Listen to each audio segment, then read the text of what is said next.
God. Private! Get to the bomb shelter! Sullivan, are we up to date on supplies, Private? Sir, yes, sir. We have a full 30-day supply from preparewithcrowder.com, sir. A 30-day pre-made supply food kit? That sounds like a ripoff, Sullivan. Sir, no, sir. Thanks to preparewithcrowder.com, we got 30 days with the food. Shipped free, $99. Thanks to preparewithcrowder.com, that supply was shipped 30 days, $99 free. Why, that does sound like a good deal. You might not be totally useless after all. Tell me, does that kit include the broccoli cheddar cheese soup I love so much? Yes, sir. Right here for you, sir. And how about those dehydrated bananas and oatmeal? Sir, yes, sir. Right here for you, sir. And how about that chocolate pudding that's better than store-bought? Private? I eat the pudding, sir. You what? I eat the pudding and threat to replace it, sir. Mission Control! Send more pudding, Mission Control! I've got to replace the pudding, Mission Control! Send more pudding, Mission Private, Control! first put that phone Send down. more pudding! Now come over here, Private.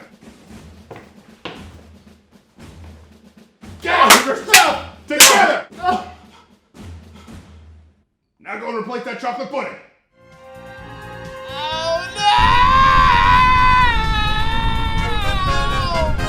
Preparewithcrowder.com or call 888-411-5153. 30-day food supply kit, $99 shipped free! They have pudding!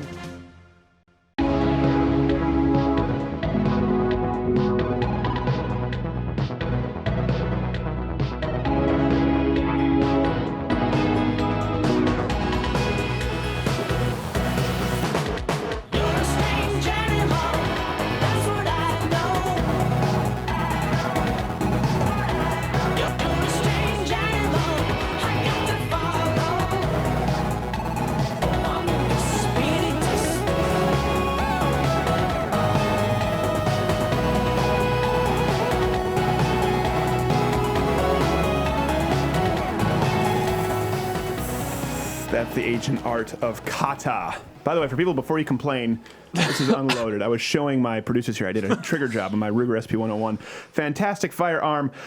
Huge show today. By the way, first off, producing with me in video studio, as always, is Jared, who is not gay. Follow him at Twitter.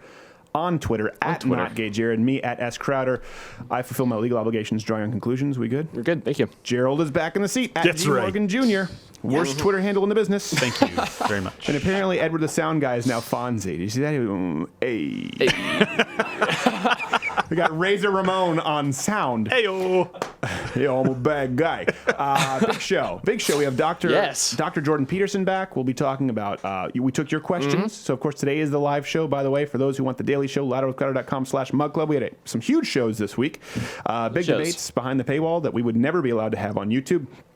And Jordan Peterson, and we have one of the best comedians working today, Owen Benjamin. Many of you know him, love him, very funny, and a little more outspoken about his political views. He is. Yeah, I think it's coming. I think it's 2017 is creating culture that's becoming okay. It's becoming okay.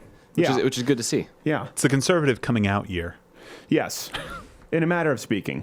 But every year is Jared's coming out. We'll get our own ABC show one day. Speaking of coming out, faith-based gay group. I don't know if you saw this. This is in the news. We'll get to other news after this, but I thought this was most pressing to address.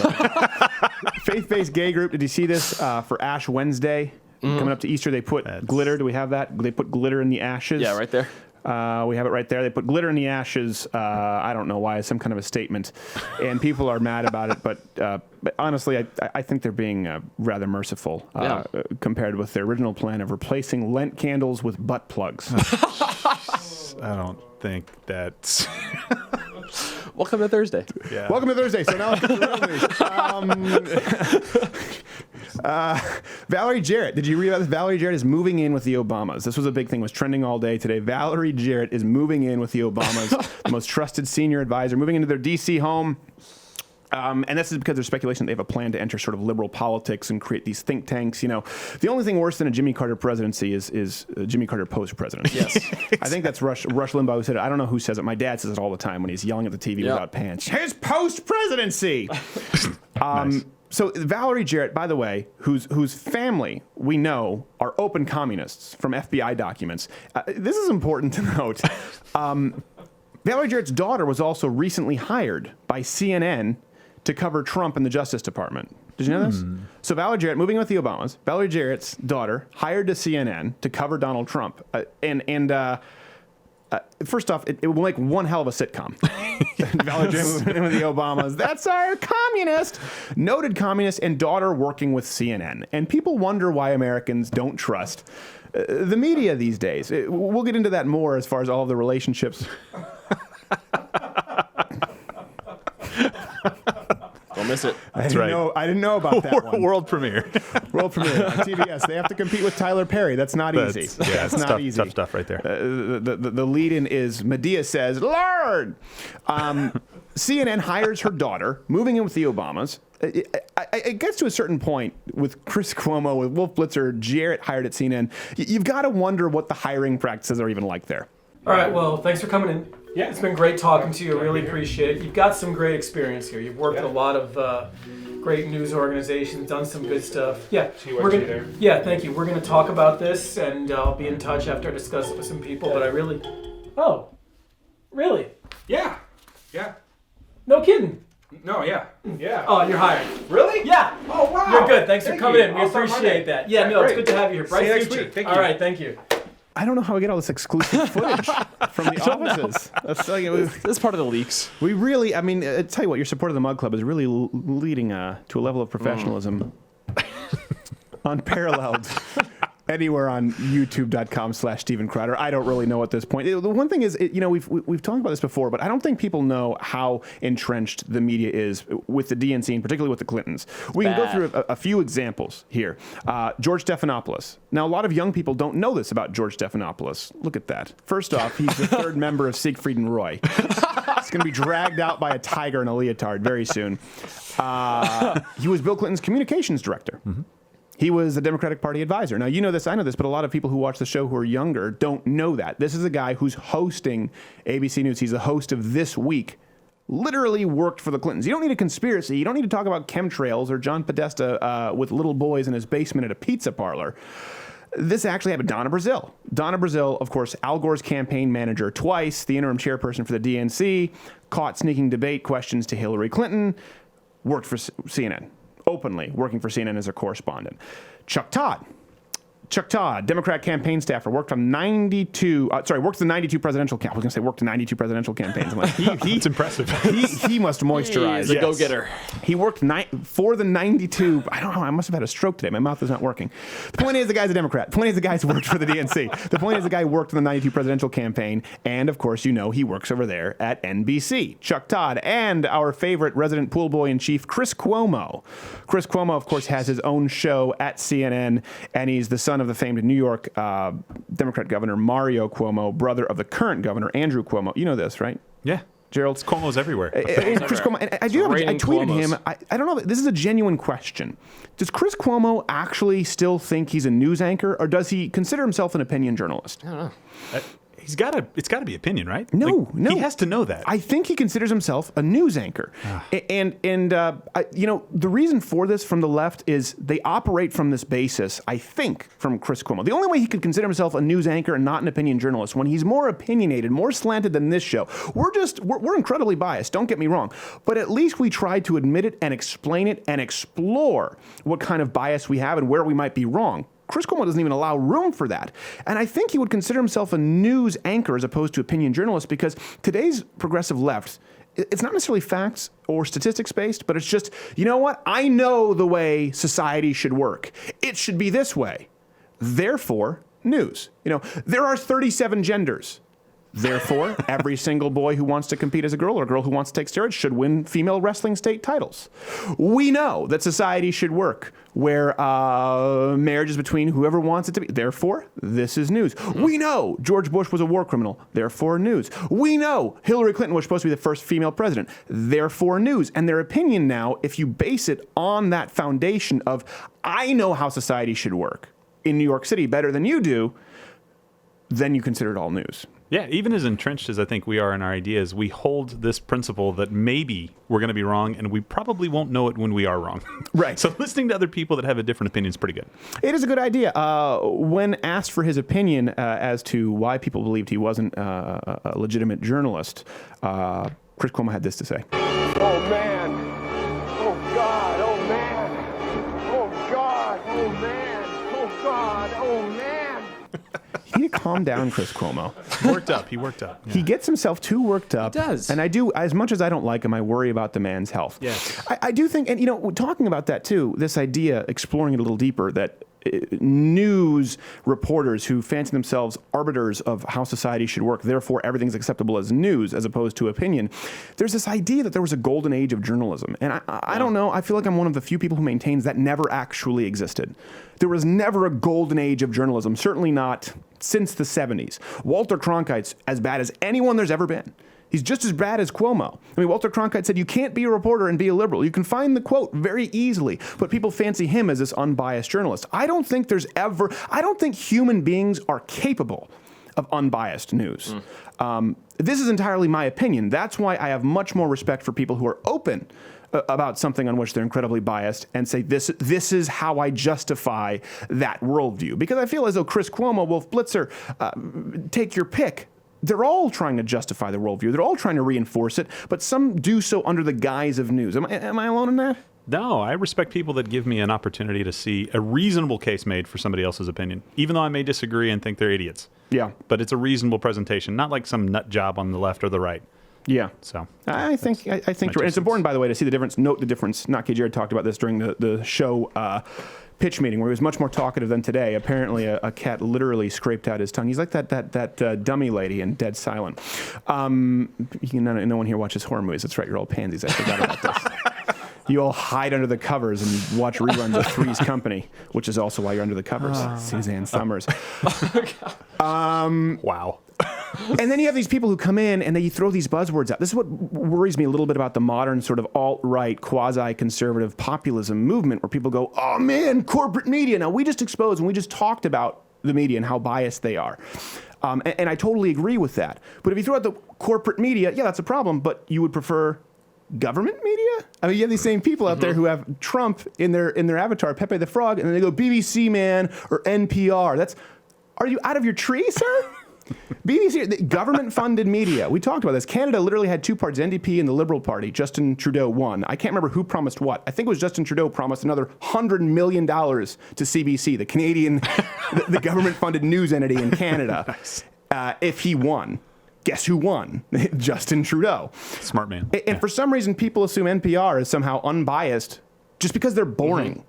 That's one thing, too. If you say that people like to assume passion equals dishonesty, right? And somehow if you're sitting there talking about, your lesbian folk trio on NPR, that people are like, oh, this is unbiased. And that's one thing. If you guys have been listening to NPR, they have the worst slant of anyone out there. If you think that is damn fine reporting, you need a CAT scan. It's the exact same thing where they operate under the assumption of the liberal premise, right? They operate under the assumption of, well, gender, of course, has nothing to do with biology. One's gender is not determined by one's sex. And they'll go on. And you're like, if you just don't understand what you're hearing, you go, yeah, NPR sounds like they're factual because this I mean, why would they broadcast anything this boring if it weren't factual? I want to see the number of car wrecks associated with NPR listenership. Yes, exactly. I fell asleep, officer. Although, same thing too. We can't compete with NPR's podcast. Everyone's like, oh, their podcast Serial is always at the top. Mm-hmm. Well, of course it's at the top. No one else. These are independent podcasts. We can't compete against a never-ending supply of federal funding. It's like Serial is number one. Oh, how much did you get from the government? 19 trillion zillion dollars. I can see why. Yeah. Well, no wonder you're beating Joe Rogan, dicks. My point is this. I really think it's just important, instead of just under the blind assumption that this person is biased, this person is not biased. We always tell you that we are biased, but be aware of what you're watching and be able to parse it yourselves. If you look at the connection with the media, there's no denying that they lean left. But the same thing if you tune into a Sean Hannity, who at this point effectively acts as a surrogate for Donald Trump. And I like Donald Trump, and I actually like Sean Hannity. You need to be aware of what you're watching. The golden age in journalism, I don't think it ever existed. I just don't think people were aware of what it was that they were consuming. We'll talk more about that after this break. Then Jordan Peterson and Owen Benjamin. My voice is going high. That means break.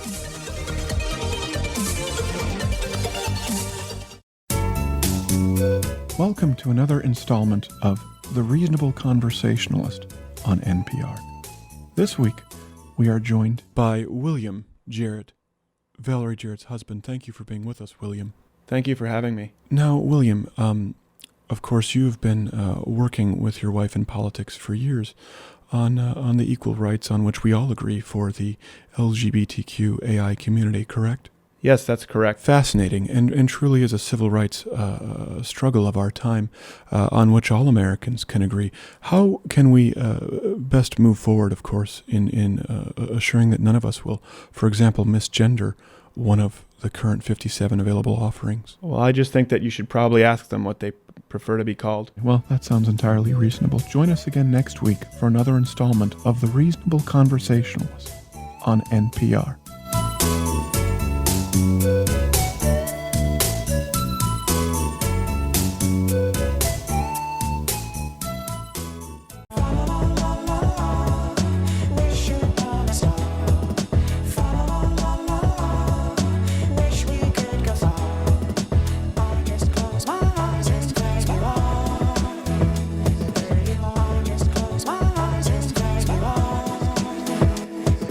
I call that my Edward the Sound Guy dance. Hey, hey, hey. That's not gonna I think he catch was on. inspired by this, so he was just pointing pistols at you. Yes. At G. Morgan Well, that's Jr. not nice, It's not actually. very nice. Yeah. It's not. At this point, I actually have a pistol in my office aimed squarely at Edward the Sound Guy. It's on a stand. Just have a I was button like, you I can don't want to push. aim at my... That's the truth. You're never supposed to aim a gun at somebody, Yeah. but if you have a gun in a room, anywhere, it's always aimed at somebody. Oh yeah, I always cross the front of mine. If I'm in the bathroom, technically it would go through the wall, Right. but it's there. Right. And I feel better about it. mean, I sleep better knowing it's there. My AR-15 would take out the pool guy. He wouldn't even see it coming. Awesome. It's aimed at the wall. Like, it's aimed at the wall. It's not aimed at anybody. If it's aimed at Edward, it's aimed at me too. It's true. Yeah. Son of a. Yeah, it's loaded with hollow point 38s at this point. It's not going to overpenetrate. Edward's a thick enough It's a fellow. 39 caliber magazine.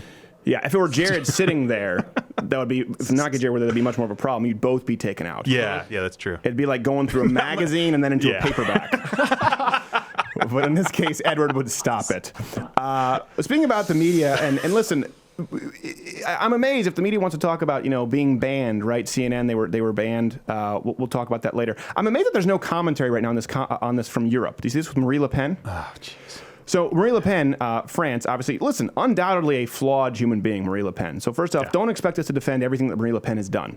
But this story here, for those who don't understand, let me clarify it for you. Let me break this down so that then we can talk about it. In 2015, Le Pen tweeted out some gruesome pictures of what ISIS actually does. Mm-hmm. Specifically what they did to the American reporter, Foley, that's it, James Foley.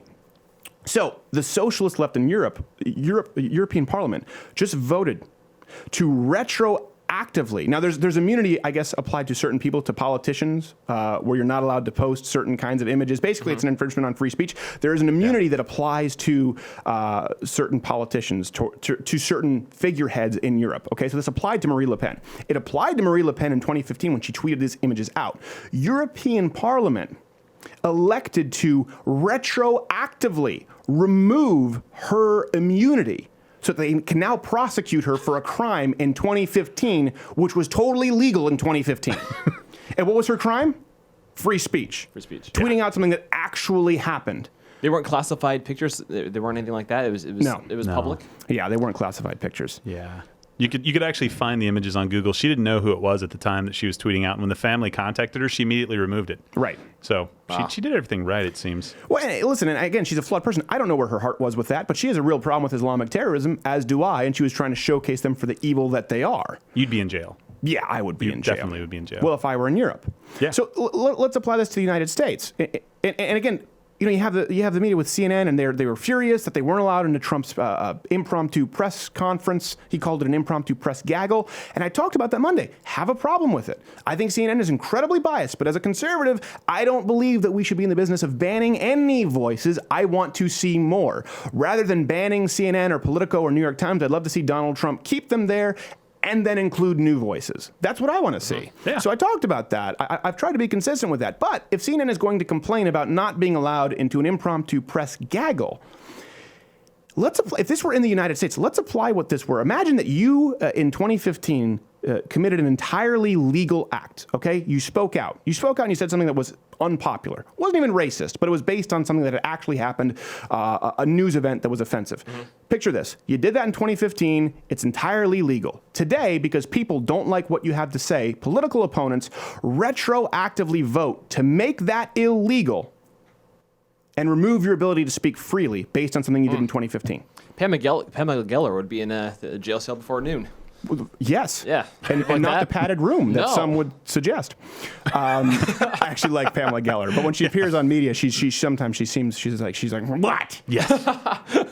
You know what I mean? You're like, whoa, Easy. calm down, Pamela. Yes. You and Decaf. you and Cuomo need to get in the same relaxation program.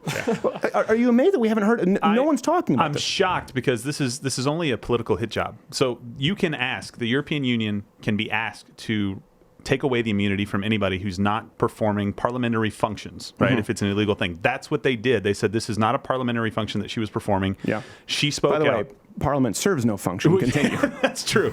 So I guess this is an oxymoron.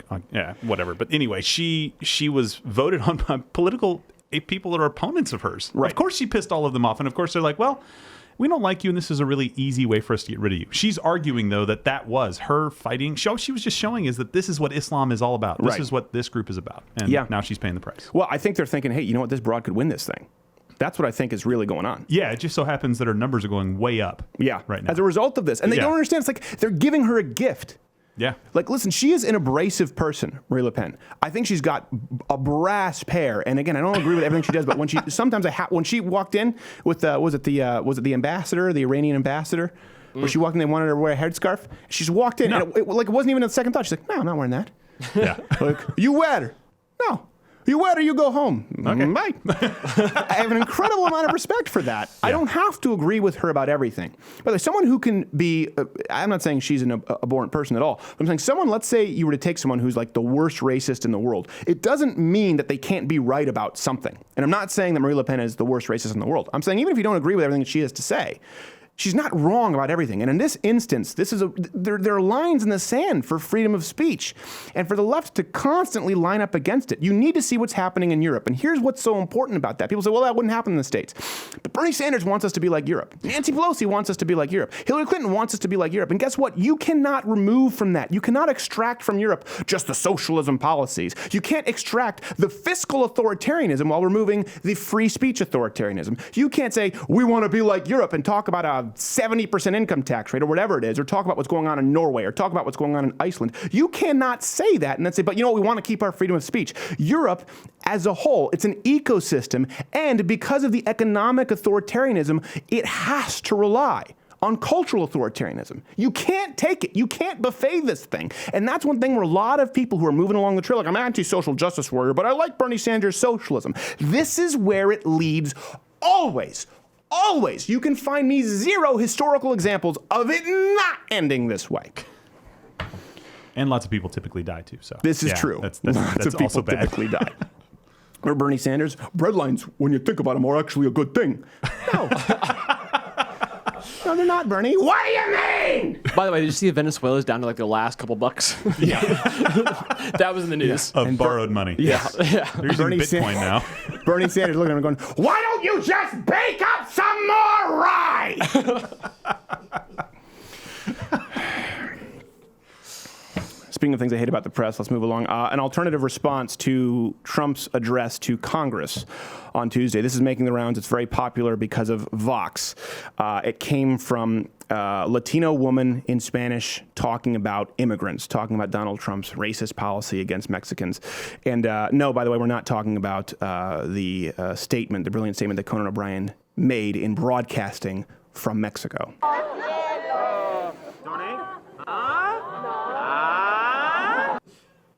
Look at that. I don't know what the point was. And the worst part, that doesn't show the whole story, by the way. They didn't show you what happened after the show when he was going back to his hotel, what happened between the show and the hotel.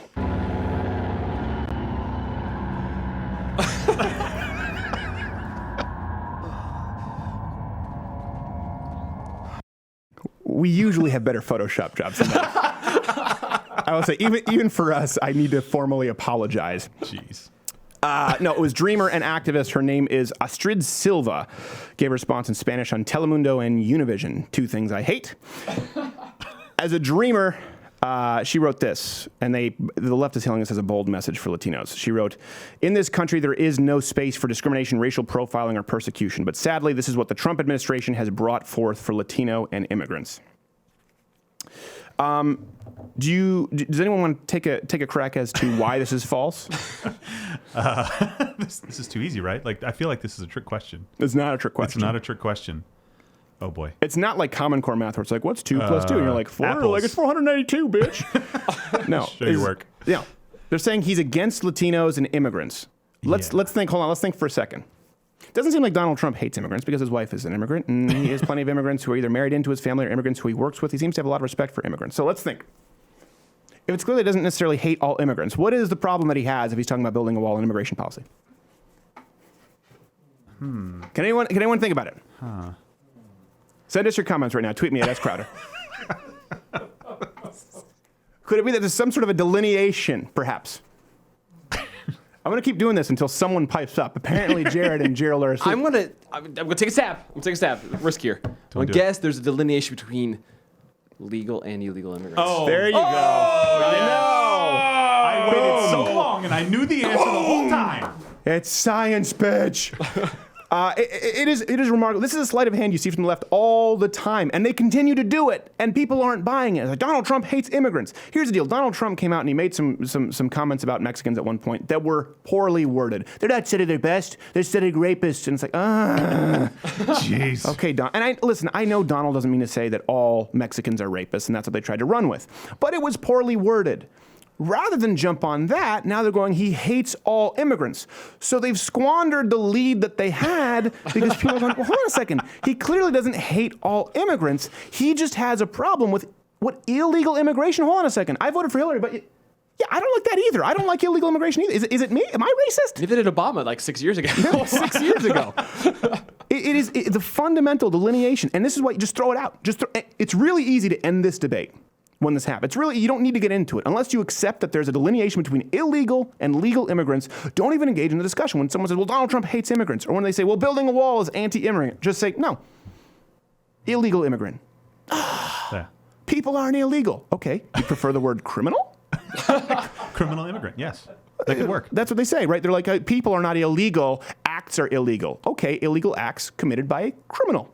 Well, you said this last time we were talking about a year ago. Not in Trump, but we were talking about it in general. You said, look, we're either a nation of laws or we're not. Right. One way or the other. Pick.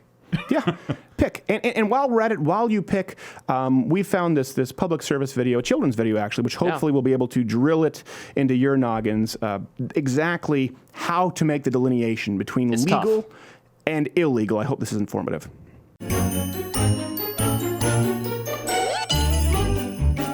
I'm legal. And I'm illegal. I follow the law, respected the process you see. I just came here illegally. To some, immigration is nuanced, almost subliminal. Don't look at me. I'm just a criminal.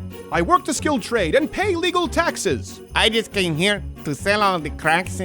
I came here on a work visa, then took my naturalization oath. One time, I killed a guy. It seems you're confused. Let's play a game. You ask if it's legal, then I will explain. Okay. Paying state tax. Legal. Selling cocaine. Illegal. Buying a TV. Legal. Stealing a TV. Illegal. Protesting the government. Legal. Killing a guy in the government. Illegal. Kidnapping you for ransom. Illegal. I'm still going to do. Wait, what? An ode to the homemaker. Though ladies' work is often thought to be less meaningful, less fulfilling, and less productive than that of her hard-working male counterpart, the weaker sex earns her keep through the daily task of food preparation. Ensuring your hubby is fully satisfied is a daunting task, but how does she do it? What's her secret to ensuring 100% satisfaction morning, noon, and night? The ladder with Crider.com/mugclub. Little lady's favorite helper for only $99 annually, $69 for students and veterans. The Mug Club is clinically proven to enhance the aroma and flavor of all beverages and soups by 64%. No more fat lips for you. You too can enjoy these clinically proven results, as well as daily programming at louderwithcrider.com/mugclub. No more fat lips.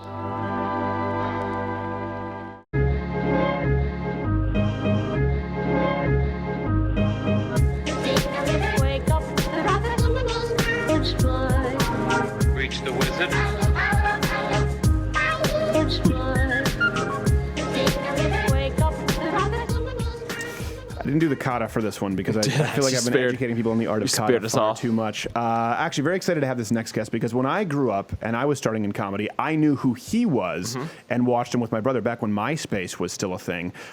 You can follow him on Twitter at Owen Benjamin. He has the podcast, Why Didn't They Laugh? Good stuff, and big fan. Owen Benjamin, thank you for being on the show, sir. Thanks for having me. I'm a fan of yours as well. Oh, don't say that because then I'll get a big head and this show will begin to suck. I'll be like not Gay Jarrett at that point. People say, why are you still gainfully employed? I watched you back when you did the fanny pack song. We were just talking about this. First off, there's no way to off air. Okay, let's just talk about what happened. There's no way to. So we were preparing the shot and Owen Benjamin was on the other side of Skype, and we're sitting there, and we see this black thing in his teeth. Now, it's not super clear. I have a small monitor, and my producer is going, is that food in his teeth? So for 2 minutes, we were trying to work around it. We're not Gay Jared saying, hey, Owen, can you change the lighting? Can you back up with the camera a little bit? Because we weren't sure if he had a space in his teeth or it was food. And then finally, we're Googling image searches. Does he have that space in his teeth? And I asked him, Owen, do you have any food in your teeth? Oh, yeah, it was pizza. Yeah, you guys are like, just for lighting, can you quickly get braces for 4 years? Can you go get your retainer for us and call us back in 8 months? Well, good. That's one of your best features, too, your teeth. So look at that. I'm glad it worked out. Look at that. Yeah, look at that. Very healthy. How much would he have hated us if we let him do that, though? We're like best friends. I know. You guys back. Well, that's the challenge. And then all these dudes with spaces in their teeth come to my shows because I'm like the brave one, and then they find out I don't really have one. Man, if he can do it, all of us can make it. It's kind of like redheads, and then they get to the end of the rainbow and they realize there's no pot of gold for you redheads. No. So, Owen, I found out you were tweeting me, and by the way, do you remember Tom Vrab? Did you ever do stand up with him? He used to work in L.A. a bit. He was kind of doing open mics and coming up, and he was a big fan of yours and like Kyle Dunnigan. Yeah, love Kyle Dunnigan. Yeah, so maybe you don't remember Tom, but I remember just that was kind of an era. There was you, Kyle Dunnigan. I remember Tom. I totally remember Tom. Yeah. Yeah, I wonder what happened to him. You remember those friends were like, oh man, I wonder what happened to him. He was a funny guy, and then most of them hate me now. That's just kind of the nature of comedy. I'm sure Owen. A lot of people think, comedians are silly, but the work ethic required. I mean, for someone to reach your level of success in this industry, most of the people you've known in your career by this point have probably just dropped off, and you're still there. That's a huge part of it. Yeah, it's almost like a mental optical illusion that you think everyone just keeps succeeding because you're only really paying attention to those people. If you just start thinking of all the funny people you've known and how few of them get to Madison Square Garden, it's pretty hilarious. This is true. Now, you've played the Garden? Is that what you're saying? No, I haven't. No, I'm one of the people that haven't. Okay. Let's act like this is going wrong. Honesty is real. I did just do a tour in England with the Impractical Jokers, though. And I got to do 10, 20,000 seaters, which is insane. Oh, wow. Now, that's your favorite show, right? Not Gay Jerry? I loved the first season. The first season was really good. And I felt like it got a little repetitive as it went on. Yeah. But it was really funny. Not Gay Jerry and I had some disagreements on comedy. And some of the Impractical Joker bits were the ones I thought were funny. He didn't find funny. And then also the greatest crime against humanity. Not Gay Jared finds Jimmy Fallon funny. So I don't know how this happened. I think Jimmy No way. What's going on, man? Hey, I'm Jimmy Fallon. right? Like, just shut up. I don't know if he's funnier, but I think his show is more entertaining than, say, Kimmel's. Yeah. I think it's more entertaining to watch than Kimmel's. Kimmel's gotten old to me. Yeah, I guess. I don't know. I did. Well, there's also Conan is still around, too. There are other programs. You're aware of this. It's non-binary. But we talked about Conan. Okay, so speaking of non-binary, sorry, now we have a guest here, Owen Benjamin. So he was tweeting back and forth. You have been going after the Hollywood leftist elite on Twitter, and I just wasn't aware of it. You don't live in L.A. anymore, correct? You removed yourself from that situation. Yeah, because I had a baby, and I just it's just safer here, and it's closer to family, and I just I like it up here. But I always have been. I did a tweet a few years ago where I'm like, I came to LA a liberal and now I'm a conservative and none of my opinions changed. Right. Yeah. It's almost like an outrage Ponzi scheme that went to the point where I didn't relate because I was never really into politics. I'm into free speech and, just stuff that makes America great. There you go. And stuff that makes my job possible. Right. And, you're from Canada. I used to live in the Czech Republic. So it's like I think there's certain people that can see the outcome of government control to a ridiculous degree. Right. And it scares you a little bit. Like a comedian can be sued in Canada. Yes. Well, we had him on, Mike Ward. In the Czech Republic, you go into a store and they still don't understand the like trying to sell things. Right. So like I've always been very wary of socialism and things like that. And then on the social front, I don't, I love Thomas Sowell, the economist. Oh, who yeah, wrote, sure. Black Redneck, White Liberals, one of my favorite books. And very conservative economist. And people called him racist, even though he's black from Harlem in 1930. Yeah. And I'm like, there's something wrong here, man. Like, you guys are, like, not right in the head anymore. Yeah, I mean, Harlem back then, we always say this about Ben Carson, like he's playing pro ball for the black team. He's not in the minor pros. He's not B League, right? Harlem, kind of like Ben Carson. He was from Detroit, single mother, and tried to stab her, but she was saved by her belt buckle. This guy has the black experience, but for some reason, they don't apply it because of their opinions. Right. Same with Clarence Thomas. Got like massacred by Ted Kennedy and a bunch of other quote unquote privileged white liberals because, and his grandfather was like a sharecropper. It's like, I just don't understand. Like I started seeing, and my parents are professors, but they were from like, they taught at like Jesuit colleges and stuff. So they had that like moral background that I think a lot of professors don't currently have. And they don't know what to make of all of it either. They're like, I call them liberals, like it ends in a question mark. Right. Yeah. Where it's like, is because they don't relate anymore to the party. They don't relate that every minority is a victim just for existing, that the Constitution doesn't matter, that censorship is good if it like hurts people's feelings. Like, I was doing a bit about how a lot of the progressives, I call them indoor cats. And I do this long bit about it, and I started realizing I could. At first, like it was fine, like Hollywood laughed, and then it got to the point where it's like it became almost political, and I'm like, no, this is about culture. Right. Like our culture can't become this monster of like no one can speak and everyone's judged based on what victim group they're in, and so that's why I just can't call myself a liberal. And that's what's crazy about the entertainment industry. Think about it, right? Until like #Oscars so white. As a general rule, comedy and the entertainment industry is a pretty good example of a meritocracy. If you're the best comedian, you 100%. Tend to do better. Actors, and then now they're going, oh crap, we got to give the award to the gay black midget, otherwise there's going to be a march. And it's changed. And the thing is, for me, I was talking with Nick DiPaolo about this. I think a lot of comedians who were successful from that generation were, Lenny Bruce, liberal, Bill Hicks, liberal, but free speech advocates. So they still think in the clubs, they're like, no, in stand-up, it's still a bastion of free speech. I'm going, you don't live in the world today where the people who paved the way weren't Lenny Bruce or Bill Hicks. It's Amy Schumer and it's Sarah Silverman who are now closing the door behind them for free speech. That's why people are going online, and stand-up is sort of becoming the PC brigade if you look at people at the top. I totally agree, and it's like, I don't think anyone can say what's funny.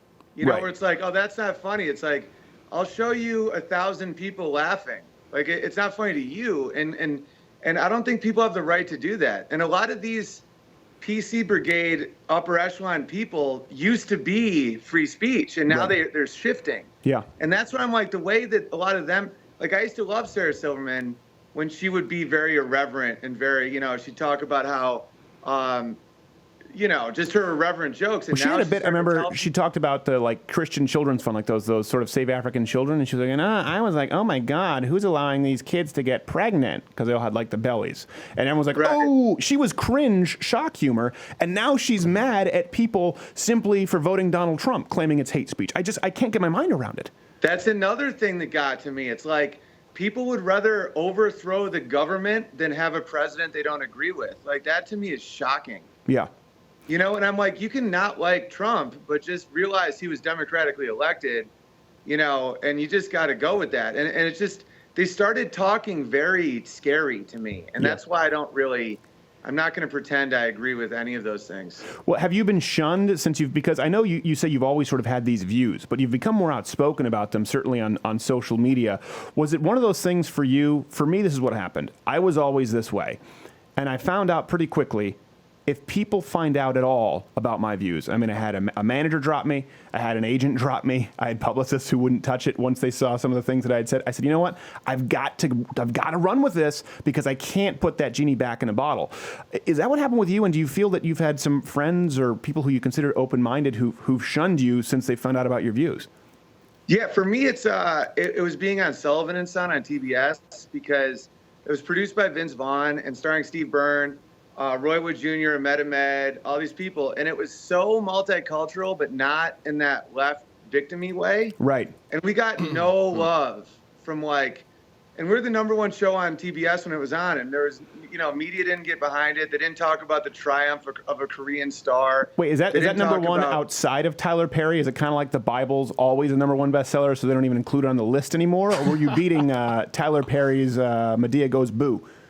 Oh, that's hilarious. No, well, that's the thing. We didn't have much going against us. We had the reruns of Big Bang, but... Oh, okay. Don't get Jared started. He hates the Big Bang Theory. Jared, we'll talk about that another time. The guest doesn't have that much time. And so I just saw that it was hypocritical, and I got into comedy because I'm not good at lying. It's not in my nature to kind of pretend I'm something I'm not. And I still don't really consider myself very political. I just can't agree with this whole identity politics and limiting of free speech and all this stuff that I have so much pride in being American for. And Wait, I just think white pride? Did I just hear white pride? You cis white male. I love being white. When cops pull me over, they just high-five me. I know. For me, they just give me dumplings, which they stole off an Asian who they shook down earlier. I'm like, what are you doing? This is fantastic. They give me their gun. It's great. Yeah, I know. It is. That was one thing that really upset my dad. How long did you spend, what portion of your life in the Czech Republic? I was there for a year, 1999. Oh, okay. I thought now, are your parents from there?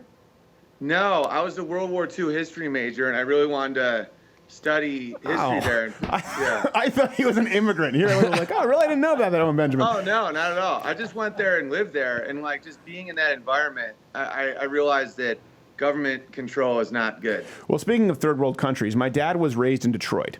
So for him, he got so pissed when Bernie Sanders said, that white people can't really know what it's like to struggle. And he was there, divorced family. His dad was in the military. So not a wealthy family by any means. In Detroit proper, by the way, in the area that people like to claim they're from. He was actually inside of 8 Mile in Detroit proper. And divorced family, was part of the racial integration busing system, got his ass kicked day in and day out because he was white. There was a lot of racial tension. And his saving grace was hockey. He was a really good hockey player. I got to play at U of M. That's what pulled him out of it. And so he goes, do I think that maybe I've enjoyed some advantages that other people haven't? You can attribute it to being white. Maybe, but I also think that other people have had privileges that I haven't had, being raised to a divorced family in inner city Detroit in a lower middle class household. It's called life, and he got so mad about that. But it seems that even people his age, when he talks with his friends who are black, they feel the same way. It's like, welcome to the world, population Earth, plus you now, once you understand it. Yeah, my mother's father was a lead miner with 7 fingers. And she was one of the first people to go to college from her town. It's like, and that's why I love Thomas Sowell. You'd love this book, Black Redneck. Oh, yeah, White. I've read it, yeah. Oh, yeah, where it's about how life just isn't fair sometimes, and it's more about culture than it is race. Right. In fact, race is almost no factor. Nigerian Americans make more than Caucasian Americans. It's about a certain type of culture that doesn't value education, promotes violence, Well, it's also because I sent their prince all that money. What's that? I said it's also because I sent their prince all that money. So there's some trickle down. Point. He tricked me too. Yeah, I know. Remember that when that was new? It was like we all had email. We're like, oh my gosh, someone sent me an email, and you're like, oh wow, this is kind of like a pen pal. There's that. No one wants to admit it, but when it first started, all of us probably almost fell for at least one of them. Dude, I almost fell for it like a month ago. Yeah. Or you forwarding that picture like, have you seen this dog on steroids? You're like, no, that's clearly a Photoshop. Yeah. I know. I remember it with MySpace. It's funny. Back then, I got in. I remember a lot of comedians got really mad.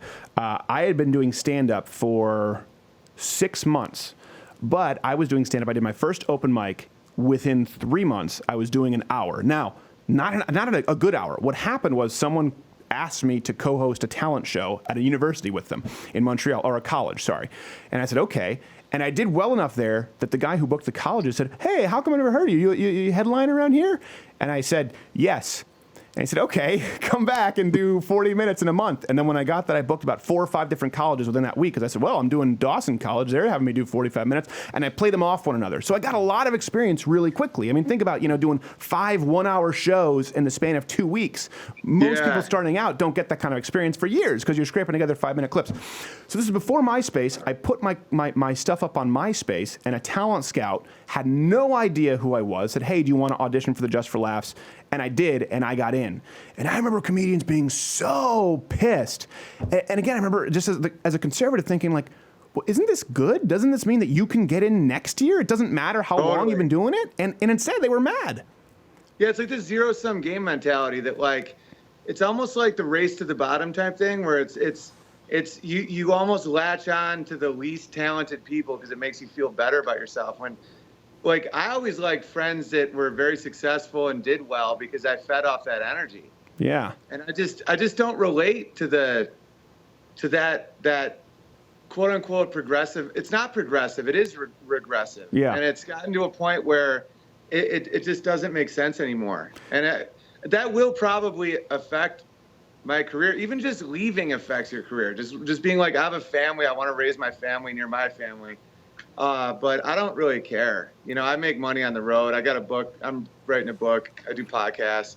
It's all about family. Well, tell me, let us know when your book comes out. And speaking of, having people who elevate you, I need to reevaluate why I let Not Gay Jared hang around this show. Do something with your life.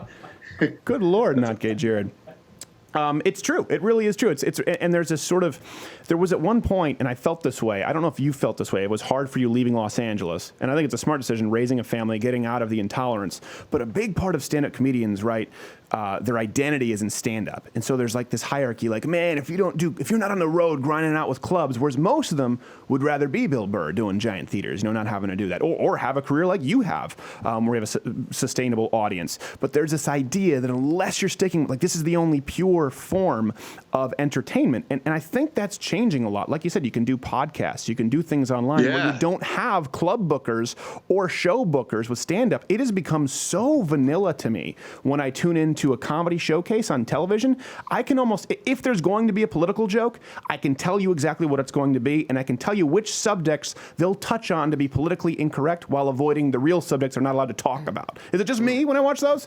No, you're 100%. And conservatives seem to understand business better when it comes to that's a disadvantage in business. Anytime you're not going for funny as possible, that means there is a market opening up because you're not trying to be funny. You're trying to appease some overlord, Right. So that's why I don't mind appealing to the audience that I want to appeal to, and then just finding the shows that I can get. It actually pays better sometimes. Yeah, it does. Once you free yourself from the ego of like, but if I leave LA, I don't have all the cool kids. You know what I mean? There is that part, I think, for a lot of people that's really hard to do, just to get out of it. It's like the mob. I know, but the weird thing is, though, is they're still, like, the good ones are still my boys. Like, right. And you tell who your friends are by that, where it doesn't really matter how you feel about, like, okay, here's a perfect example. Your ability of debate, like, I don't want to blow up your head, but my dad teaches debate. Like, he's a rhetoric professor. Okay. And it's like, you're just crushing. Like, I listen to you with Michael Ian Black, and I'm like, any moderator knows Stephen won. Like, there isn't even a debate. And I'm like, I always thought the left was the one that had, like, science and logic, and it's becoming absolutely not that at all. No, and with Michael Ian Black, I will say it got more heated than I would like, and we'll have him back on the show. But I really honestly, if you want to talk about debate, look to someone like Ben Shapiro. He's amazingly skilled. I will say this for sure. I genuinely, Not Gay Jared knows this. When we have someone on who I disagree with, I do research to see what their views are, and I genuinely try and conduct a debate. First off, the rule is Not Gay Jared's not allowed to jump in at all. no one else. It's like, it's not fair to doggy pile. That's my rule. He can't bring up something for me and research it, and be my never-ending assistant. It just is me and that person. And I genuinely am trying to get to the truth, because if I'm wrong, I want to know it. And if you listen to some of our debates, there's been some common ground that could be found, but not with like Christopher Titus, where it was the gun debate, and he's like, why don't you care about dead kids? Or Michael Ian Black going, isn't one rape too many? One rape is rape culture. Like, that's not the same thing. It's the worst possible straw man you can possibly do, where it's like, that's why I'm having a hard time with that side, because it's like, it's almost like they're not trying to learn, they're trying to win. Right. And I want to go into a debate where if someone makes a great point, it's like, oh, wow, thank you for clearing that up. Right. Like, I was making a horrible mistake. Yes. Yeah. I was wrong. Like, you're correct. I might be a homosexual. Thank you for making me aware of this. Yeah, like, I didn't know that those stats were the stats. Like, I thought 1 in 5 women really were raped on college. It's like... Really? Perfect one. Perfect one is wage gap. Yeah. Like, I really thought that wage gap. And just like a bunch of people thought that. And then when you actually break it down, there is no wage gap. That isn't factoring in having children and, like, child rearing. And, like... That's so intellectually and choice dishonest. Of career. Yeah, well, here's the thing, and then we do have to go. We'll have to bring you back. But here's something that for me, that's the start of the issue, right? I found out, okay, wage gap is a myth. So for me, that's where it starts me on the trail going, but I've heard Barack Obama, our sitting president at the time, trot this out. Does he not have access to Google? Or is he lying? That's what got me paranoid. Yeah. I'm like, do they knowingly do this? Right. Because I've made him, like, my motto is I might be wrong, but I'm not lying. Right. Yeah. And I'm like, if he knew it and did that, that's such divisive, evil stuff. And it's one thing if you don't know, but it's like, you see Thomas Sowell in 1984 hashing out these issues. And it's like, how does he not know that that's not real? It's kind of like the gun thing not involving suicides, where it's like, that. Like, you're inflating this number on... Like, when someone says, like, X amount of gun deaths a year and they don't include the fact that it's half suicides. Right. That's intellectually dishonest. Right. Yeah. And then they compare gun crime rates across countries and not crime rates. And it's like, well, listen, obviously if guns are more accessible in a country that has allowed firearms, they're going to be used to carry out more crimes. But that doesn't mean that the crime rate is worse or the homicide rate is worse, especially when you eliminate gang violence, because, listen, we have different cultures in the United States. It's not the same as Iceland that has half the population of Rhode Island and is entirely homogenous. You can't really compare them, despite what Bernie Sanders says. Anyways, I could go on all day. Owen Benjamin, at Owen Benjamin on Twitter. What's the best stuff for people to find on you? My website is hugepianist.com. That's where my touring schedule is, and I'm in Vancouver next week, and I'm all over the place, so hit that up, because I'm tall and I play piano. So make sure you spell it right, though, or else it's a weird... Otherwise it takes you to a site, and that is not Owen Benjamin. Hugepianist.com, as I think many Americans say, pianist, but we haven't spent a year in the Czech Republic, so we're not as cultured. Nope. At Owen Benjamin, thank you so much, brother. We'll have you back, and we have to be back after this. Stay tuned. Thanks for having me.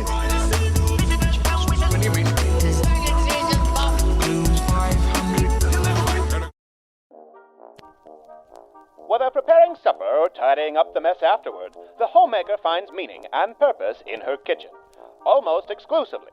But where does she find all that energy? How do her dainty fingers hold up against such grueling manual labor?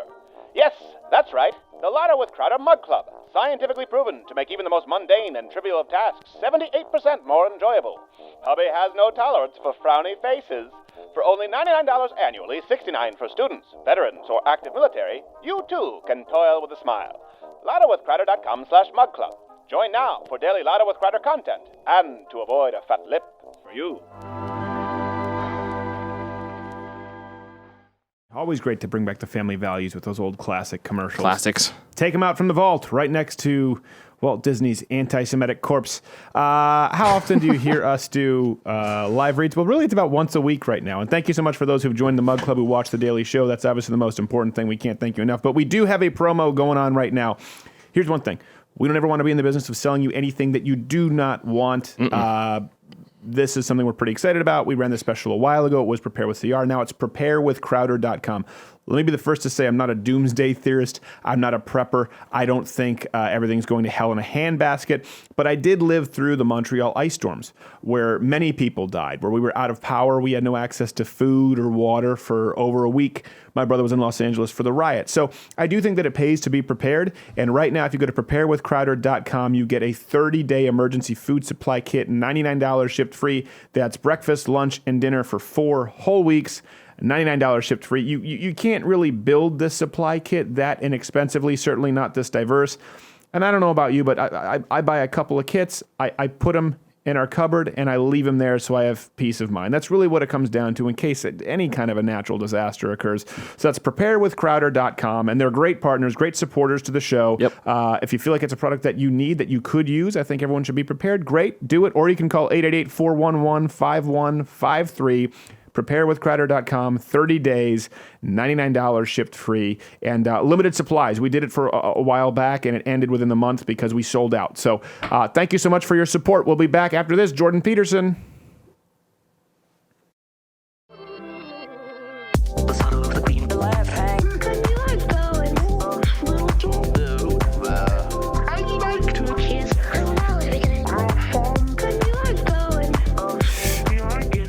That's the ancient art of kata. I've been teaching you about that this week because this is a multicultural show.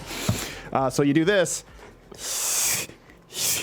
and then proceed to get your ass kicked. Our guest is at Jordan B. Peterson, Dr. Peterson. He has been in the program before, and I mean, so many accolades we could toss here. You've just your I guess the public awareness has gone up like a rocket ship since we last had you on. Dr. Peterson, what's that like for you? You're notorious. Well, it's busy. Yes. I mean, it's interesting. I'm not exactly sure what to make of it. One thing that has happened, though, is that I now get up at 5 a.m. and start working, because in order to keep up with this at the moment, that was pretty much what I had to do. I'm a curious person, and well, people have probably already figured that out. Yes. I didn't mean that I'm curious in the eccentric way. I mean that I'm curious about things, and so I'm very curious about this. It certainly wasn't something I expected. Although I have to tell you that I've been amazed for decades that I've been allowed to teach what I do teach at the university, and that no one's ever noticed and stopped me from doing it. So the fact that attention has been brought to it, in some sense, I suppose, doesn't come as a surprise. Well, I think, but I'm happy about the opportunities that it's bringing me, and I do like to teach people, and so the fact that now I can make a video and reliably attract 50,000 viewers is great as far as I'm concerned. It's like, why not? I'm hoping that I can teach people about psychology, and now I can. So hooray. And it's remarkable that, in the age of sort of the Kardashians and the reality stars sort of generation, as we call it, you skyrocketed to public awareness really through telling the truth, which has sort of become the counterculture. And that's what I find so interesting about your situation. It's one of those things where you said something that shouldn't have been offensive, and it caught on like wildfire simply because it was truthful. And of course, that's come with a lot of fans, and I'm sure it's come with a lot of headaches. Now, one thing, we went to Twitter earlier today asking, okay, what do you want us to most discuss with Dr. Peterson? And surprisingly enough, even from a lot of atheists, they said, I want to hear his views on faith. I know you're going to be doing a series. Will it be an online series on? Yeah, I plan to do it. The plan at the moment is to rent a theater on the University of Toronto campus, and I'd like to do a lecture every week for as long as it takes. It might be a number of years, but the first plan is for 25 weeks. I've wanted to walk my way through the Bible from a psychological perspective I've been thinking about it for a decade. I talked to a TV producer here who I've worked with for a very long time who was interested in that. And Mel Gibson? Yes, Mel, exactly. Yeah. Thank you very much for that. So just figured we'd end your career right now, just dead on arrival. Yeah, so I mean, I've spent a lot of time on many of the ancient stories in the Bible, trying to understand what they mean from a psychological perspective, and this would certainly provide me with the necessity for doing that. My life is structured so, and I think this is true for many people, so that unless I have a deadline and an absolute necessity for doing something, the probability that it will fall off my list of priorities is very high. So sure. Now I know that if I make this series, then I can get tens of thousands of people I know that there are tens of thousands of people who would be engaging with it online, and it just seems foolish not to do it. So yeah, that's the plan. Well, I do have a lot of respect for you in this area, because obviously, with sort of fighting social justice warriors, as they're called, has become somewhat. I don't know if I had a stroke today or what's going on. It's become somewhat popular now, and it's kind of accepted because they're so absurd, right? People they love to make them a whipping post, and appropriately so, by the way. I think it's a perfect whipping post. People who are social justice warriors. However, a lot of these people who are coming along this sort of political cultural trail, I've noticed, were previously part of this sort of leftist atheist coalition. So it's still immensely unpopular to be someone whose faith really is a big part of what defines them as a human. And you were on Sam Harris's podcast, and that was one that really sort of went back and forth. And I was surprised as to how roundabout he went with you a little bit for someone who's usually very, very clear in his thoughtful approach. What was the reaction to that? And have you had more atheists upset saying, well, I used to respect you until I found out you believe in the flying spaghetti monster, which we all get, or have you found more of them interested in what you have to say and wanting to learn about it? Well, I would say certainly that one of the consequences of appearing on Sam's show was that more people were attracted to watch my videos. And so I have had responses from people that are of the sort that you described, who said, well, I am pleased with Dr. Peterson's political stance, but when he starts talking about the intersection between religion and psychology, then I just tune out. But that's fine with me. I actually don't. It isn't. I'm not trying to convince people. Right. It's up to people to think whatever they want, and if they don't find what I'm saying convincing or interesting, then that's perfectly fine. I'm also not claiming that what I'm saying is correct, because what I'm trying to talk about is insanely complicated, which is partly why I wanted to talk to Sam Harris about it. I mean, the thing about Harris is that he has concentrated on many of the same problems that have bothered me, and has actually come to similar conclusions, but for very different reasons. And I thought we could have an interesting conversation about that, because he does believe that people have a primary moral obligation to speak the truth, and that he also believes that one of the primary moral obligations that characterize human beings, let's say, is that they should try to work to mitigate unnecessary suffering, which is also something that I agree with. But I think the problem with his approach is that I don't think that what he's promoting is grounded deeply enough to have the kind of power that's necessary to make it manifest itself properly. Yeah. And I also think that Harris and Dawkins, it's quite funny because they just talked to each other very recently. Harris put Dawkins on the spot by suggesting that there may have been evolutionary reasons for the selection of religious ideation. And I actually happen to believe that. I think that both Harris and Dawkins, and this is mostly at Dawkins' feet, has never taken the fact of the prevalence of religious thinking with the sort of seriousness that an evolutionary biologist should. That's interesting. Because religious thinking is a human universal. Sure. And not only that, it's how we thought, it's how all of us thought all the time, roughly speaking, before the scientific method was invented. And so for the vast majority of our evolutionary history, the essential way that we oriented ourselves in the world was indistinguishable from the religious, and it worked. Right. So, because here we are, after all. And we're also fascinated, most psychologists, with sort of these evolutionary, psychological coping mechanisms. And so I would imagine that an atheist might sort of toss that out, maybe as a smokescreen, that, well, it's a coping mechanism for what we don't understand in the physical world. Sure. Well, that's what Freud said, roughly speaking. Right, but it's interesting that, like you said, that sort of the most prominent atheist thinkers, or certainly speakers, I don't know if we'd call them philosophers, I don't know the proper terminology necessarily, it's interesting that they really don't touch upon that a whole lot. I mean, I've read Dawkins, I've listened to Harris quite a bit, and it surprises people, often being a Christian, and I do think that you're part of, I would say, sort of a new wave, where I think that a big reason for this culturally is there was Sam Harris, there was Richard Dawkins, and then there were people out there who would just say crazy, outlandish things on behalf of Christianity. And I don't know if that's because atheists sort of kept people like you from the podium, or it's just that the craziest Christians sometimes grabbed the podium. But this thoughtful professorial approach, which really was the norm in Christianity, if you go back to C.S. Lewis or Chesterton, right? This is not a new way of thinking, but it certainly has been absent for the last several decades. And it seems like you're part of a new wave who might usher in a new era of critical thinking for Christians to discuss with atheists alike. Do you feel like you're a part of that? Well, that would be lovely, I would say, because it's certainly something that I'm interested in. I mean, I think that there's a very profound discussion that has to be had between evolutionary biologists and psychologists and people with people of deep and profound religious faith. Mm-hmm. Because I think the evidence that there are elements of religious phenomenology that are rooted in our biology is absolutely overwhelming. So, for example, you can reliably induce experiences that people characterize as religious with hallucinogens like psilocybin.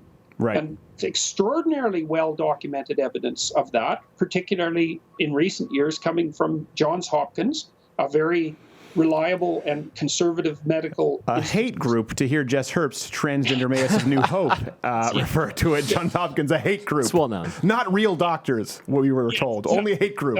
Yeah. But the researchers there have shown that people who have who are given psilocybin, for example, a very large majority of them report extraordinarily powerful mystical experiences that they regard as among the most important of their life. And not only that, that those experiences have a profound and lasting impact on their personality.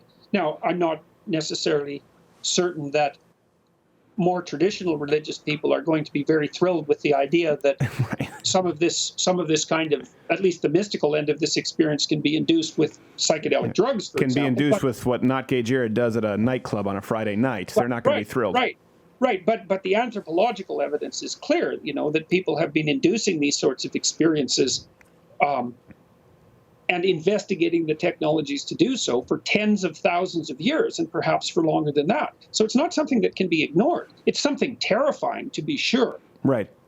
Because it's terrifying, the idea that a spiritual experience can genuinely be induced, or perhaps not genuinely, depending on how you look at it, but can be induced reliably with a chemical is certainly, it's You're giving it could give credence to all of those druggies who are like, man, just drop acid. That's how you reach the higher level. And then a cult starts, and Leah Remini has a reality show.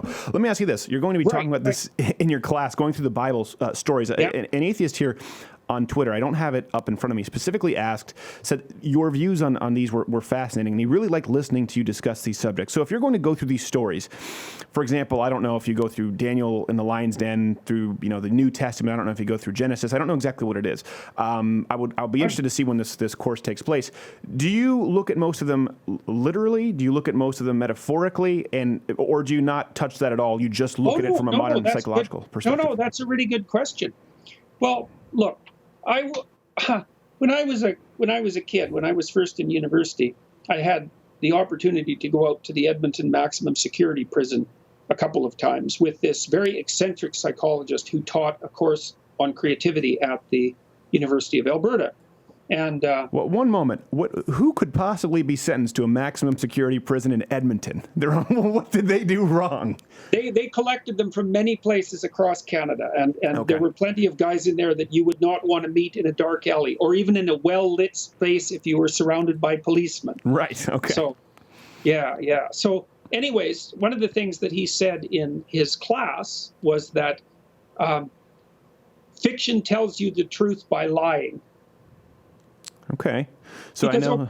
Well, so let's just think about that for a minute. So you think about an author like Tolstoy or Dostoevsky, great authors, or Shakespeare for that matter, and they invent fictional characters, and obviously you can't take a fictional story literally. Right. Okay, but that doesn't mean that there isn't truth in fictional stories. In fact, good fictional story. Imagine that it takes you 6 hours to read a powerful piece of fiction. and then compare what you've learned about the world from that to just living your normal life for 6 hours. Right. What's happened, what the novelist is doing is distilling what's essential from normal life and presenting it in a condensed manner. Mm-hmm. Okay, so imagine something like this. This is obviously a metaphor to some degree. So imagine that a literary genius watches 100 people and then distills what he has learned from watching those 100 people into one character in a way that you can in a manner you can digest in 6 hours. So it's condensed and distilled wisdom. Right. Okay, now imagine that you have 100 authors like that, and you take all of their books and you distill those books into 10 books. Okay. Well, then you have the Bible. Oh, I see what you did there. You brought it full circle. And I do think it's important to delineate that there are some, I mean, Jesus spoke in parables, for example. Yeah. By definition, that is fiction. You can compare it to modern Aesop fable, but there is a case to be made. I certainly believe this for Jesus Christ as a historical figure, and I would not consider the New Testament fiction. And that's one issue where it's very hard to discuss with atheists, flying spaghetti monster. But I came to this, I was raised in a Christian household, but at a certain point, people say, were you born a Christian? No one is born a Christian. At some point, everyone has to decide for themselves, period. Reading Tacitus, Josephus, Justin Martyr, Tertullian, all of these arguments, obviously the empty tomb, that's an argument that is kind of one that has to be accounted for. I looked at it from a logical perspective and said, okay, what are the odds of this occurring? This is the historical evidence we have for Christ as a historical figure. And then I will tell you, as someone who likes to think of themselves as logical, what's the gamble on this being an act of chance? And so I think it is important for people, and I think a lot of atheists don't get this. There are some things that are literal. There are some areas where it's a historical document in the Bible. And as you're saying, sometimes this is meant to be taken as a morality tale. Yeah. Look, I mean, the Bible is an extraordinarily complicated document, and it is a strange mix of history and mythology, and separating one from the other is no straightforward thing. And you probably hit on the most crucial issue there with regards to the let's call it the empirical reality of the resurrection of Christ. Now, the first thing I have to say about that is that I do not understand it well enough to have a proper opinion about it. And what I mean by a proper opinion is that I don't understand it. Now, one of the things that's very interesting about the story of Christ is that it is heavily mythologized, and on multiple levels. So, for example, there's a cosmology that's associated with Christ. So Christ is the sun, the literal sun in the cosmology, and there's 12 disciples because each of the disciples represents an astrological house. Mm-hmm. And so the thing that's so interesting about the story of Christ is that it can be retold at multiple levels of analysis and has been, and those have all been integrated into something that all says the same thing. Mm-hmm. Now, that leaves open the issue of the relationship between the historical reality and the archetype and the mythology. For example, it's quite obvious that many of the elements of Christ's life, the way that it's presented in the New Testament, have remarkable and substantive parallels with the description of the Egyptian god Horus, right, who is also a kind of a savior god, and who is also represented quite frequently as an infant sitting on the lap of Isis, his mother, in the same way that Christ is represented sitting on the lap of Mary. Yeah. So there are these historical parallels, and they're deep and profound. And one way of reading them is that that's just evidence that the entire story is a variation of a myth. Right. That's what I was taught by Helen Holt in my mythology course at university. Well, not university, actually, college, Champlain College. And I remember asking her, saying, okay, well, hold on a second. How many of them were a human sacrifice, rose from the dead, and made the claim that they are the only way to salvation? She said, well, that's different. I said, okay.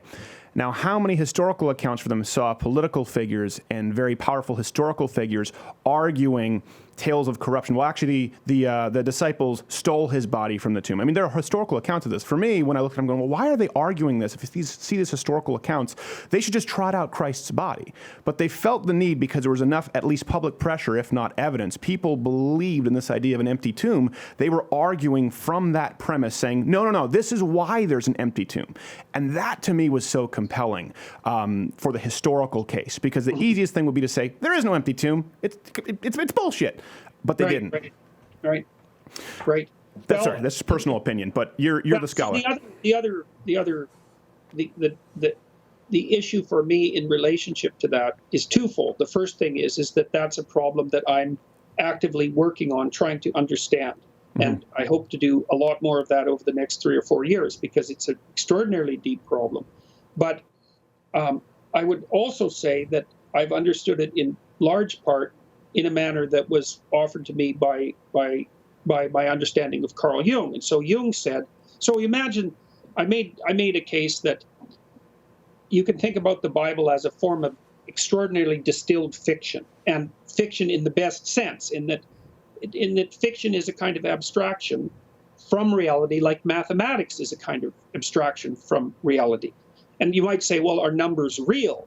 And one answer to that is no. And the other answer is, yeah, they're more real than anything else. And you can make a very strong case for both of those viewpoints, because they're not real the same way like a cup is real, but they're real in the way that allows you to make like atom bombs. I love, by the way, that a doctor has a solo cup.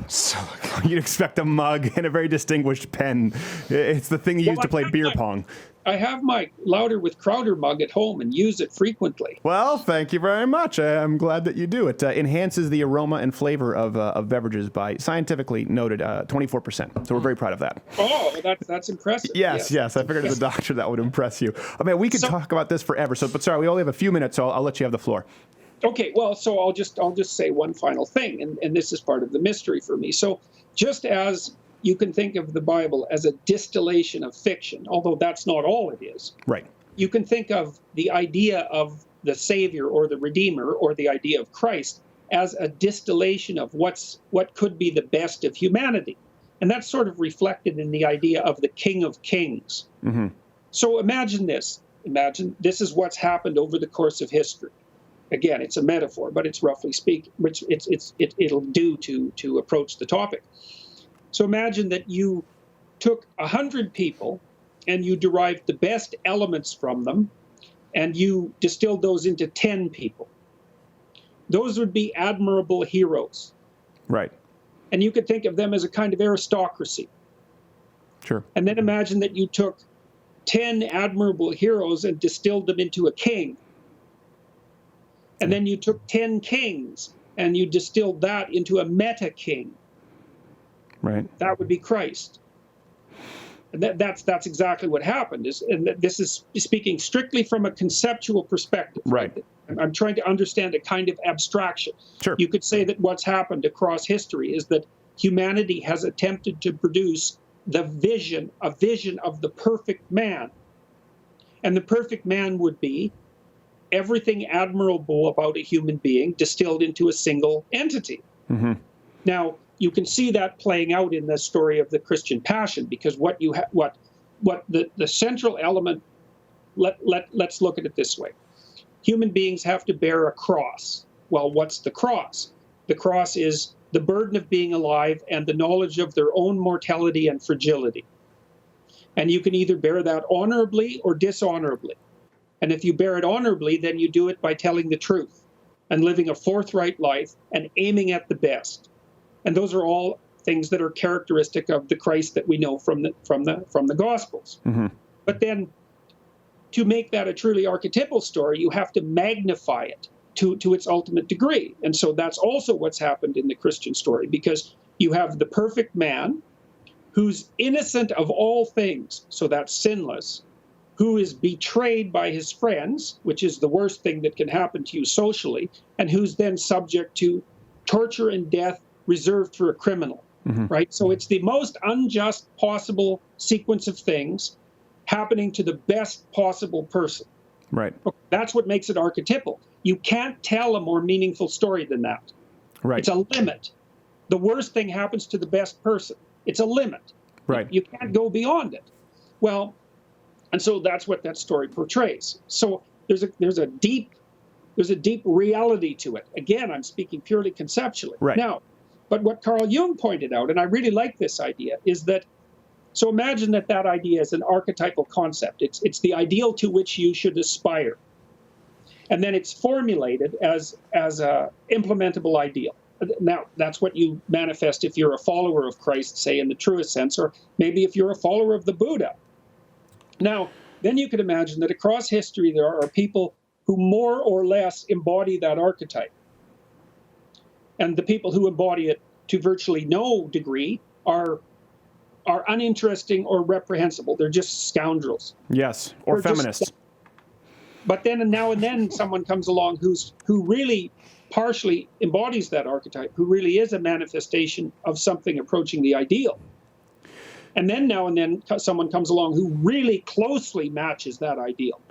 Well, Steven Seagal claims that he's the Dalai Lama incarnate, so there's that. So maybe he's... I didn't know that. Yeah, well, it's Steven Seagal. He's a retard. So it is interesting. It is interesting. He does claim that. It's a hell of a thing to call someone who's the reincarnation of the Dalai Lama. Yes, it would be if that were the case. I could talk about this all day, and maybe we'll do an extended version. We do have other topics to get to, and of course we have several guests today. I do find all that interesting conceptually, and then for me, when it comes down to people aren't willing to live their life or end their life for merely a concept. So again, the historical context. And actually, Gerald, it would be interesting if we had him here for the interview. He had to go to the restroom. When you look at people who were persecuting Christians and then willing to die for something in that lifetime with that's a rarity. And that is something that, again, needs to be accounted for when you can look at it historically and say, okay, these people were willing to die for someone they knew. That's different from a concept, and that's a whole other layer that we can get into, which again, there are several different views that, if you're talking about a tree branch with Christianity, I mean, that's one thing too. It's really, the reason I don't engage in these conversations as much with militant atheists is because they go, well, Christians, and you and I understand that the Christian umbrella is far different from, I guess, atheists, in the sense that you can, Christian, you have Catholic, you have Protestant, then you have Protestant, you have 5-point Calvinism, you have this idea of predestination.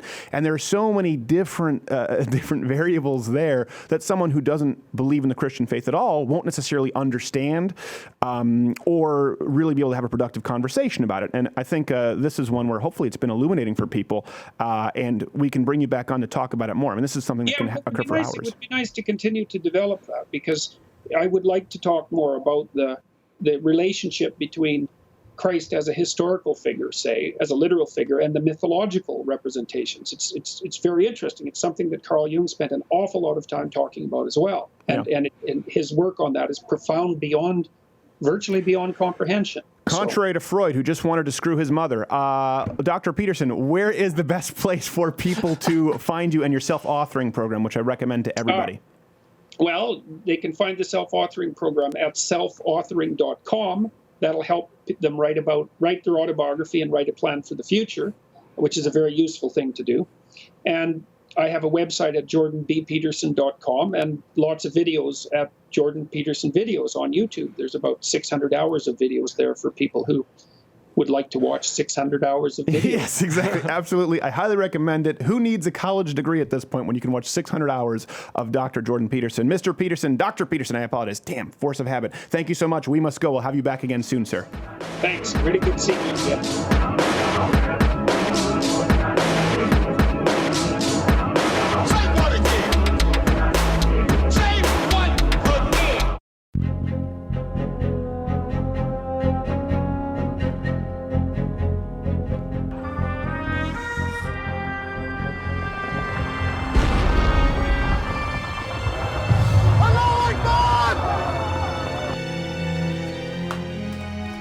Sweet Mary and Joseph. Robert Sullivan! Get to the fallout shelter!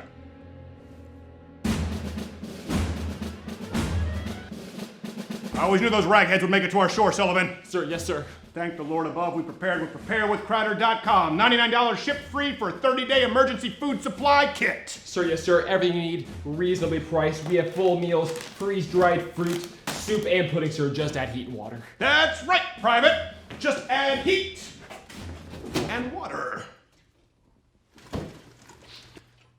Where's all the water, Private? Sullivan? Do you mean to tell me that we forwent the most basic human necessity in exchange for caffeinated sugary soda pop? I thought we need our energy, sir. Like the terrorists?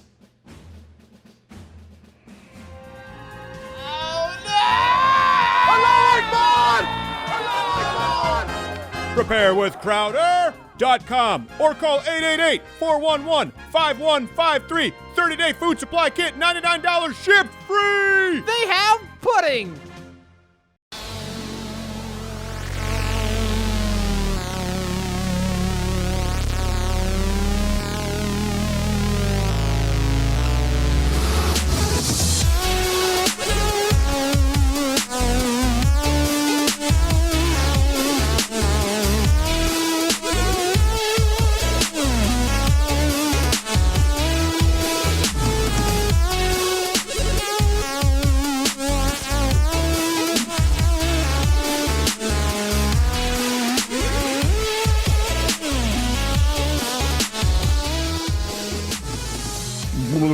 That's underwater kata.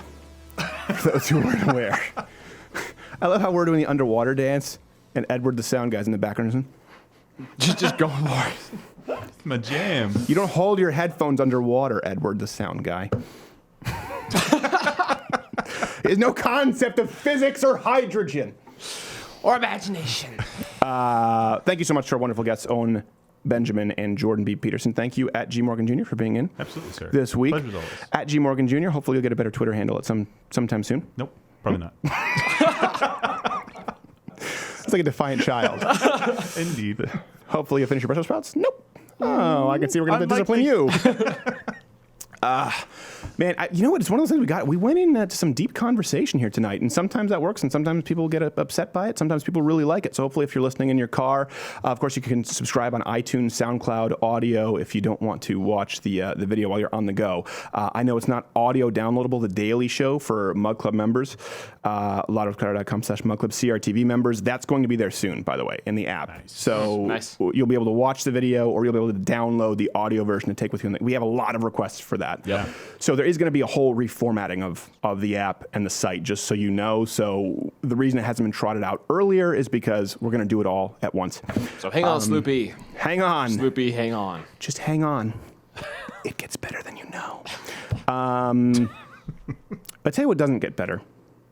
The state of CNN. That is only going to get worse. Yeah. We were talking about this earlier in the show. And it's interesting that, Jordan Peterson and I can have a discussion where we even branch out sort of on the discussion of Christianity somewhat. Mm-hmm. I don't know how much we disagree or agree because we were talking about it more conceptually. But it's interesting that we can have, I guarantee you, if you were to line up Jordan Peterson, me and Owen Benjamin in a room and actually go through what our exact views are, that we all would have very seriously differing opinions on certain subjects. I actually think that would probably happen in this room. Yeah. Quite a bit. Even though we're all right-wing or more conservative. But I don't think it happens at places like CNN. I think that with this stuff, when everyone's just, when you see someone who's being praised, we talked about, if you just cycle through these stories, when you see how no one at CNN is like, we really should be covering more of the story with Europe and Marie Le Pen, who's having her speech silenced, and no one goes, we should. Mm-hmm. When everyone's saying, it's really brave, this Latino woman, Donald Trump hates immigrants, and no one is there saying, hold on, maybe it's illegal immigrants. Yeah.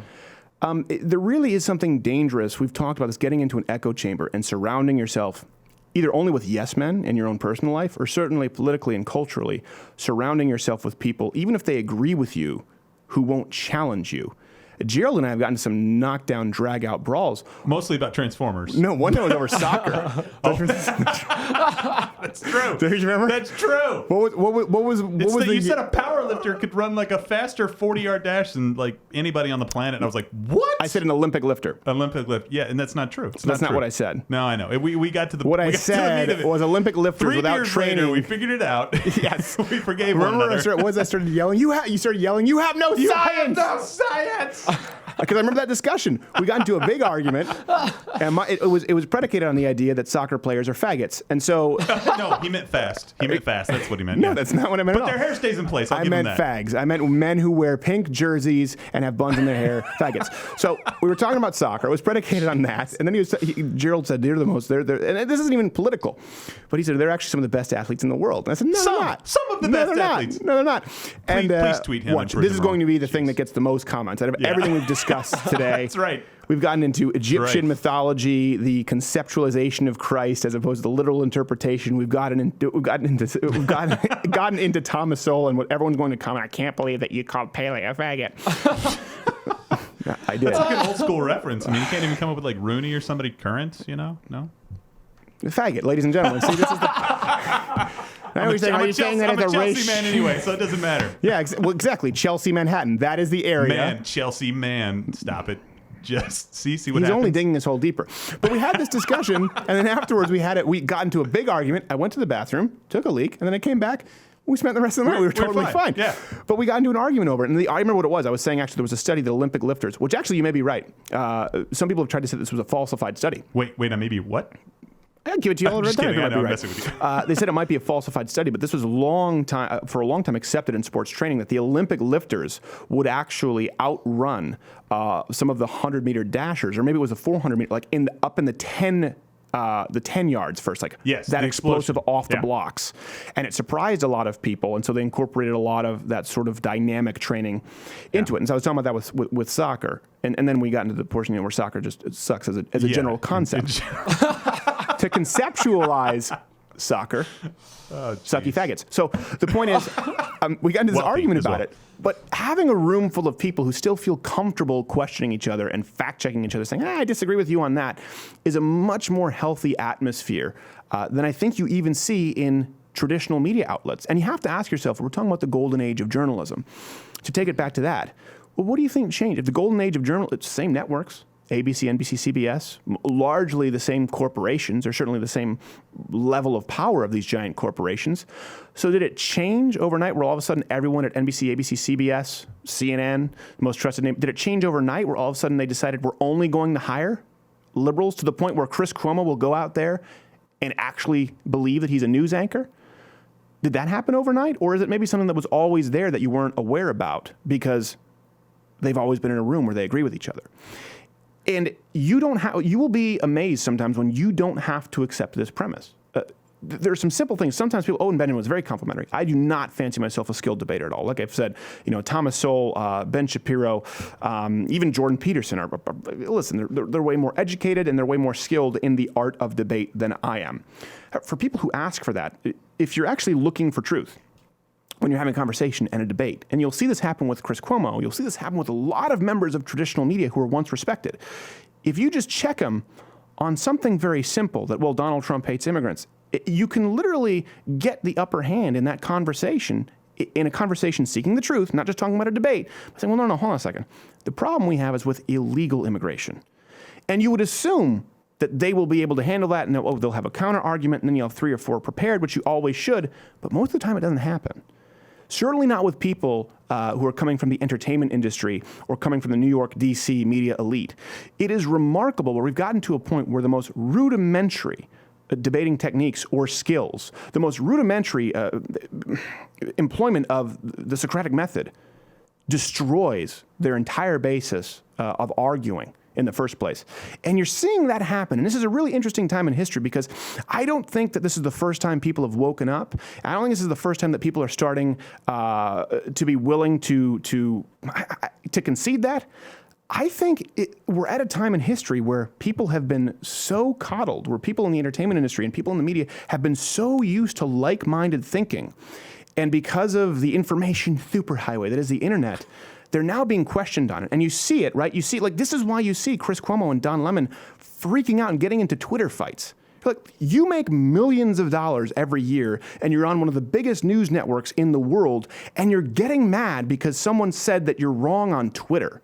It's because they're so fragile. I don't think they've been exposed to this information as they've gotten from the walking meme on Twitter who just said, as Owen Benjamin said, no, 77 cents in the dollar is a lie. No, it's illegal immigration. And so I will say this, if nothing else to learn, it's okay to be bold. Sometimes you'll be surprised. Have you ever had this where you're getting into a conversation or to an argument and someone else says something that is sort of assumed as the truth, and they say it confidently, so you go, well, hold on a second. Maybe they're right. Maybe I shouldn't say what I thought I was going to say because they seem confident about that. That's what's been going on for decades in this country. That's what's been going on ABC, NBC, CBS, CNN, every place. That's what's been going on with Sarah Silverman. That's what's been going on with Amy Schumer. That's what's been going on with the entertainment industry. They've been saying things confidently enough that a lot of us have been going, well, hold on a second. 70 cents on the dollar, they all say it must be true. You'd be surprised as to how much headway you can make just by being bold in declaring what you know to be true. arm yourself with information. But if you know it to be true and are just willing to speak about it publicly, I've noticed this in my life. Some people sometimes don't know how to process it. You'll be surprised. So if ever you have to err on the side of being meek or being bold with truth in speaking truth, try that this week. Try speaking boldly, truthfully, and I think you'll have a better week because of it. Also, I think you could destroy Chris Cuomo, so there's that. See you next week. It only takes